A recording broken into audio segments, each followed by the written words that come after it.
ஆறுமுகானி சீரிக்க அறுபடை காத்தடிக்கும் பங்குனி உத்திர நாளில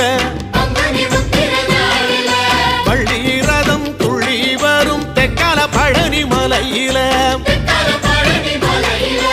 ஆறுமுகானி சீரிக்க அறுபடை காத்தடிக்கும் பங்குனி உத்திர நாளில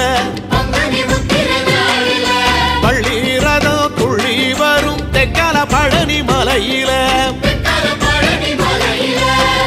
ஆண்டி வடிவானவனே ஆண்டி தச பாலகனே ஏழை என்ற மனசுக்குள்ளே என்னாலும் இருப்பவனே கந்தா உன்னிடம் குறைகள் சொல்ல வேண்டும் வரங்கள் 1000 அள்ளி செல்ல